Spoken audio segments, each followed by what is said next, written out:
Let me tell you something about silence. It can be louder than a scream when you're paying attention. I remember that morning too clearly for comfort. We were parked at the airport drop-off, the trunk open, her rolling suitcase waiting like a well-trained dog. My wife, Mira, was headed on a business retreat to Arizona, or so the story went. I wasn't suspicious. Not yet. I was just the ride. The sun hadn't even cracked over the skyline yet, but she was already glowing, hair done too well for a flight, outfit too crisp for comfort, perfume like she was about to audition for a fragrance ad. She was excited. I told myself it was because she hadn't flown since spring. But now, I realize people don't beam like that unless they're headed towards something or someone. I lifted her suitcase to the curb. That's when I saw it. A bottle of men's deodorant wedged near the zipper. Sleek, matte black. Arctic Rush, or some nonsense name like that. Definitely not mine. I use simple stuff, white cap, no slogans. This one screamed testosterone and overcompensation. And I asked, just one word. Whose? Her whole body stiffened like a statue that just remembered it used to be human. Her mouth opened, but nothing came out. And that silence? It wasn't confusion. It was realization. The kind you feel when a secret digs its way up your throat and meets open air. I didn't yell. Didn't raise an eyebrow. I just nodded. Quiet, slow. Stepped back from the curb, shut the trunk like a coffin lid, and said, "Go alone." She started to say something, maybe an excuse, maybe a lie. But I was already walking away. And since then, she's been going alone everywhere. I didn't go home after the airport. I drove around town like a man trying to outrun a thought. Pulled over at a diner I hadn't been to in years.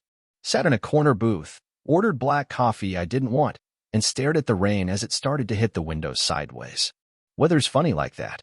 You don't see the storm until it's already on your windshield. The waitress, bless her, must have seen it on my face. She didn't ask questions.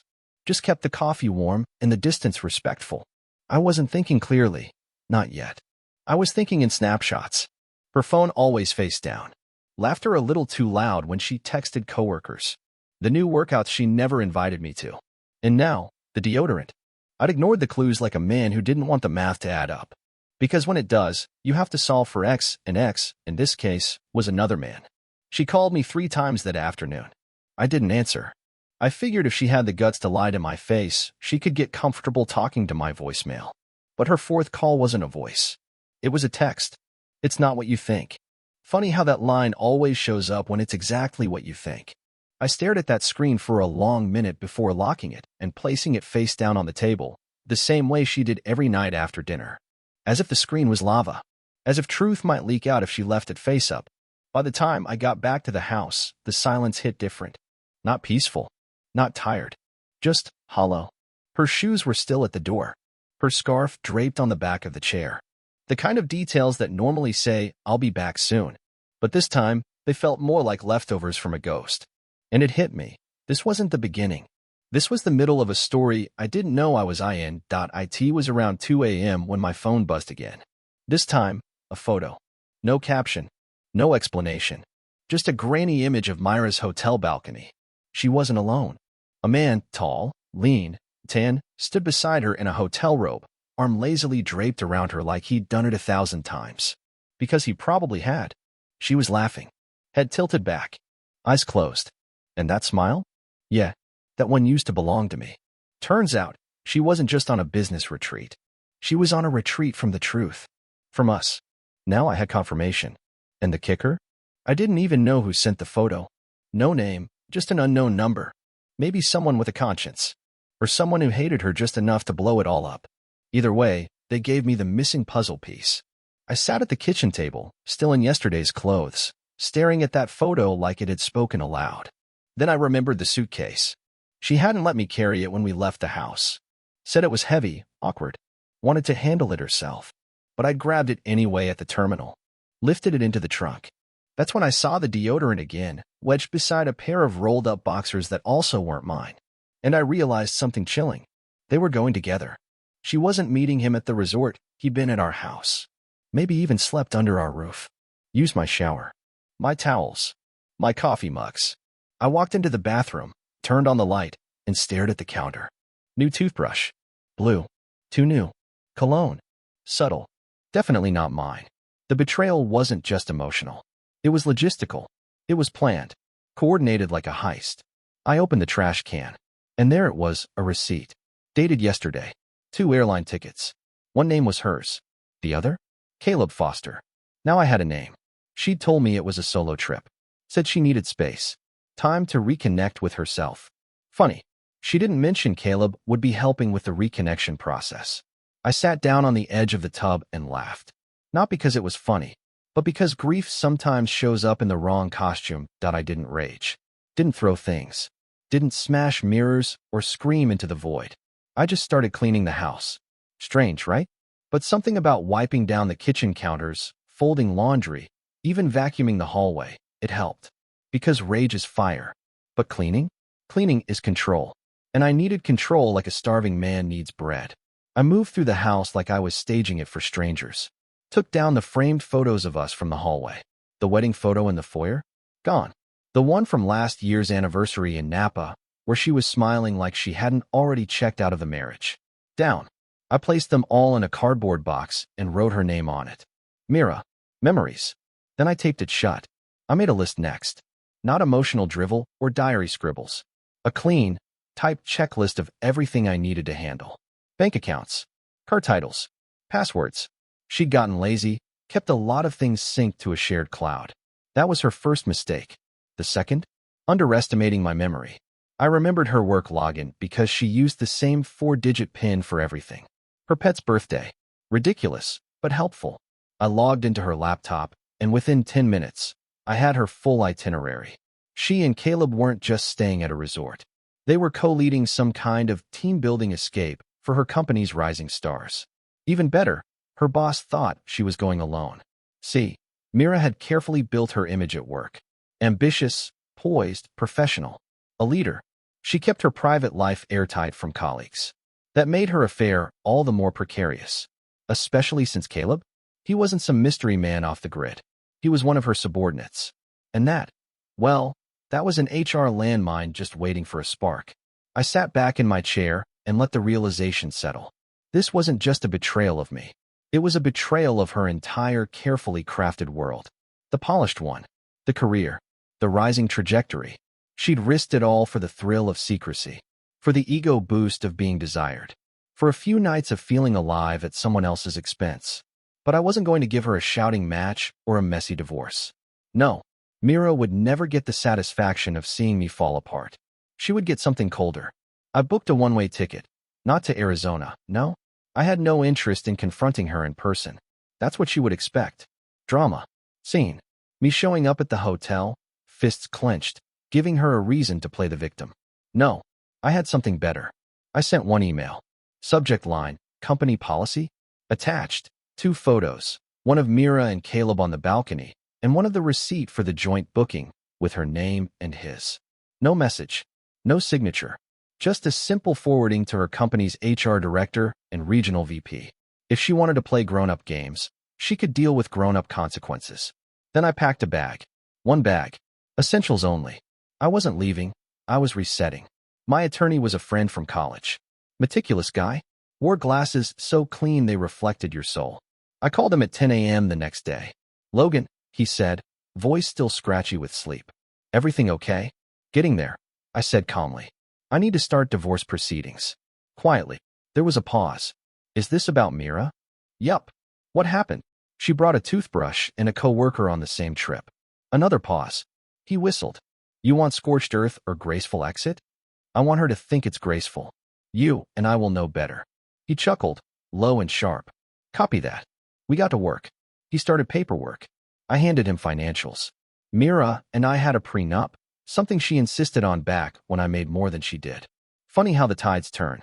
I went back to the house that evening, walked into our bedroom, and stared at the spot on the nightstand where she used to charge her phone. Empty. Her scent still lingered in the room. A floral mix of jasmine and something synthetic. I opened the drawer. Found one of her notebooks. Inside, a to-do list. One of her favorites. Mira liked planning everything. Schedule every hour. Control every minute. On this list, she'd written, call florist for the retreat. Schedule spa day for me plus C. Talk to Janice Ree. Promotion. She had no idea how much that last one would age like milk. That night, I slept better than I had in weeks. No anger. No pain.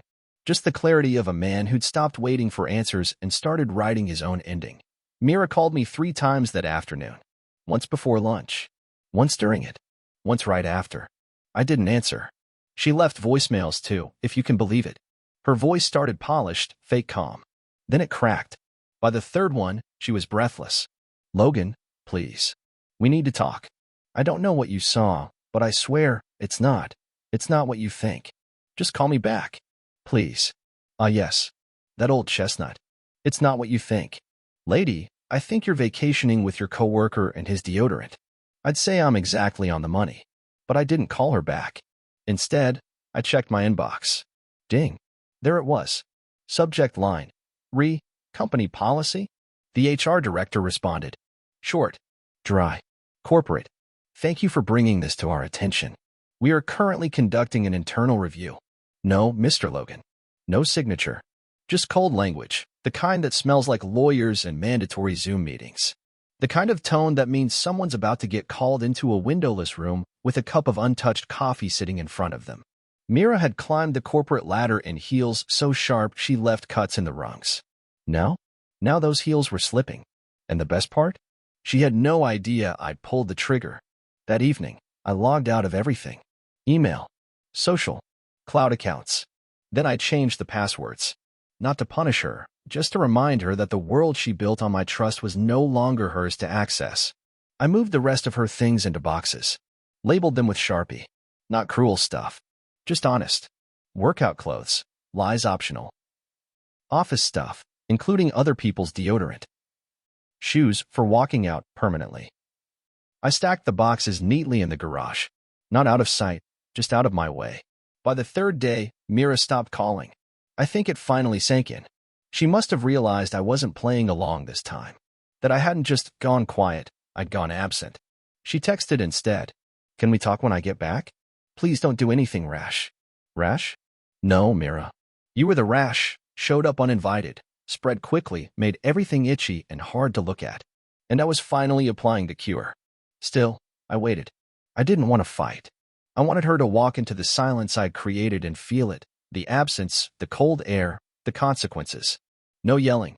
No closure. Just a life she wasn't welcome in anymore. I didn't even tell her I knew his name. Didn't mention the toothbrush, the cologne, or the receipt with 2 guests/1 room. That would have been giving her a script. And I wanted to watch her flail without one. Because Mira loved to control the narrative. And I just deleted the ending. The day she came home, I was sitting in the living room, watching the news, sipping tea. Calm. That's what got her. She walked in like she was entering a funeral she hadn't been invited to. Her bag hit the floor. Her sunglasses came off slowly. Her eyes scanned the room, looking for signs of fire. But there weren't any. Just me. Still. Silent. Sipping lemon ginger like this was any other Tuesday. She stepped forward. Logan. I looked up. Didn't smile. Didn't frown. Just met her eyes like a stranger would. She blinked. Can we talk? Sure, I said, finally. Go ahead. Her hands were shaking. I know what it looks like, but it wasn't serious. I needed space. Caleb and I just connected. But it wasn't God. It wasn't planned like this. I didn't mean to. Don't, I said calmly. Don't waste a speech on me. She opened her mouth, but nothing came out. I stood up, walked past her, picked up the folder from the kitchen counter and handed it to her. Inside, copies of the photos, the receipt, and a printout of her itinerary complete with Caleb's name in bold. I know everything, I said. I've known since you left. She flipped through the pages, and her face fell by inches. Like a building in slow motion collapse. How long have you? Long enough, I said. She looked up, panicked. Is this going to HR? My boss. I didn't answer. Just raised an eyebrow. That silence? That was the part that broke her. Logan, I can fix this. I nodded. Yeah, I know you'll try. But we can work through it. We can go to counseling. We can L. No, I said simply. We can't. Please. It was a mistake. No. A mistake is locking your keys in the car. This. I pointed to the folder. This was a choice. She sat down on the edge of the couch, crumbling like wet paper. I didn't feel victorious. I felt clean. I've already filed the paperwork, I added. That snapped her head up. You filed for divorce? 3 days ago. But why didn't you tell me? Because you already left, Mira. You just didn't take your body with you. Silence again. The kind that makes people squirm. I looked at her one last time. You get 2 weeks to move your stuff. After that, I'll start donating. She opened her mouth, closed it, looked around at the room like it didn't belong to her anymore. It didn't. I walked to the door, opened it. She didn't move. Mira. She looked up. Go alone, I said again. The exact words I'd used at the airport. Cold. Surgical. And this time, she walked through that door like she finally understood what they meant. 2 days after Mira walked out the door, she called again. This time, she sounded different. Gone was the desperation, the broken glass in her voice. Now she spoke like a woman who had found a mirror, taken a long look, and decided denial was more comfortable than guilt. I spoke to a lawyer, she said, voice flat. I want this to stay civil. Civil. That was rich coming from someone who booked a couple's resort under the name of team building. I didn't bite. Good, I said. Then let's keep it simple. You walk away with what's yours. She hesitated. And what exactly do you think is mine, Logan? I smiled, though she couldn't see it. The deodorant. The toothbrush. The man who uses them. Everything else stays here. She hung up. That was the last time we spoke directly. From there, it became a game of voicemails and attorneys. Her lawyer called mine. Mine responded like a surgeon, clean, deliberate, unimpressed. Turns out, Mira never read our prenup as carefully as she should have. Back when she married me, she had a second-hand car, student loans, and an Etsy side hustle. I had the house, the savings, and an itch to build something lasting. We protected it all in writing. Just in case. Just in case came faster than I thought. She tried to challenge it at first, thinking the affair wouldn't matter. But then the photos surfaced. The itinerary. The emails. The HR investigation. Suddenly, Myra's team wasn't feeling so confident anymore. Meanwhile, I stayed quiet. Because here's the thing about silence. It can be unnerving. People expect rage. They expect a fight. But when you give them calm, cold, surgical, indifferent calm, they start to wonder just how far ahead you've already moved on the board. And I had moved far. I wasn't just protecting my assets. I was dismantling hers. Mira had been running a side consulting business through our joint address. Something I only found out when her wellness retreat. Emails started forwarding to our shared inbox. Her name was on the lease to a studio space. Her business cards carried my last name and our home address. I let it all run until the week after she came back. Then I called every vendor, every client, and updated the address. New residents, I said. Owner's request. Some of them asked if Mira was still involved. I just said, she's out of state for now. Transitioning out of the role. They nodded. Moved on. Because in business, people don't need the details. Just the new contact info. And just like that, her little empire cracked. I didn't gloat. I didn't post about it. I didn't text her. I just watched the tide pull her castle away, one wave at a time. Around the same time, I went through the closets. She had left a lot behind. Clothes, shoes, random keepsakes. Some of it was expensive. Designer bags, unworn heels, even a set of spa gift cards tucked in a drawer. I boxed them up. Not for her. No, I donated most of it. Quietly. Anonymously. Let someone else walk away with what she thought made her untouchable. The only thing I kept was the little ceramic bird she bought in Santa Fe. It had a chip in the beak. I didn't know why I kept it at first. Maybe because it was the one thing she'd ever bought that seemed imperfect. Human. I placed it on the fireplace mantle. A reminder. Not of her, but of what happens when you start building love on illusions. A week later, Myra's lawyer sent one final offer. She was willing to walk away from the house and the accounts if I agreed to keep the affair out of court records. I accepted before the ink dried. See, she thought she was being clever. Thought she was protecting her reputation. What she didn't know? The court had already received the file. Not from me, but from her own company. That HR report, it had legs. Apparently, someone else at her office had reported suspicious favoritism. A promotion Caleb got too quickly. A budget approval he didn't earn. And the icing on the cake? A witness saw them kiss outside a hotel elevator on company time. That wasn't just immoral. That was liability. And corporate doesn't do loyalty. They do numbers. The last I heard, she was on leave. I started sleeping better. Not from revenge. Not even relief. But clarity. You don't know how heavy someone's presence was until they're gone.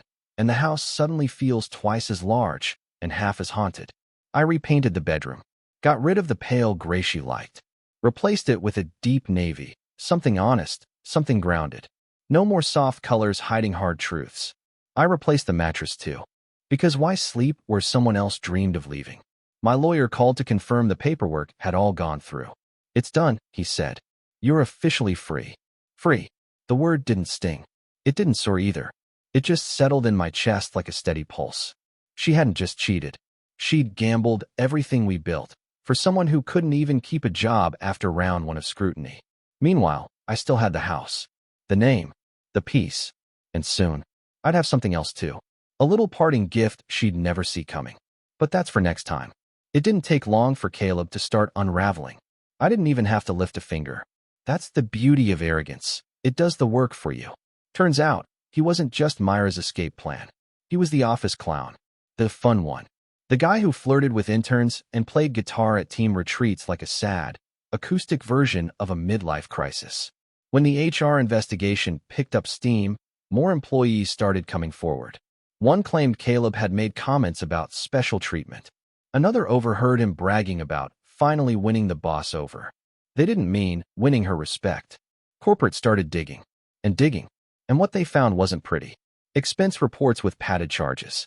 Dubious travel reimbursements. A hotel bill from a team meeting that somehow included champagne, 2 massages, and a couple's kayaking lesson. They fired him. Quietly. No party. No goodbye email. Just a beige folder and security watching as he cleaned out his desk. Mira tried to pull strings, maybe even threaten legal action. But her VP shut the door on that. They offered her 2 choices: resign quietly or face termination for misconduct. She resigned. I found out through a mutual acquaintance. The kind of guy who doesn't gossip, but was happy to accidentally CC me on a forwarded internal memo. I read it twice. Smiled once. Then I opened a new email. 2 weeks later, Mira asked to meet. Just dinner, she texted. For closure. I agreed. Not because I needed closure, but because I wanted her to see the man she didn't break. We met at a quiet restaurant. One she used to love, back when we were still us. She wore red. Classic Mira. Like a costume. Like she was trying to dress up as the version of herself that I used to chase. She smiled when she saw me. I didn't smile back. The waiter came. We ordered. I kept the conversation neutral. Weather. Work. She avoided eye contact. When the food arrived, she finally said it. I lost everything, Logan. I waited. The job. The studio. Caleb's gone. He couldn't handle the fallout. I sipped my water. Everyone thinks I'm this manipulative monster. Well, I said, I didn't say that. They did. I was too busy cleaning the house you burned down. She flinched. I made a mistake, she whispered. You made a lot of choices, I corrected. But I understand. You wanted more. You just didn't want to pay for it. She looked down. I thought you'd hate me, she said. No.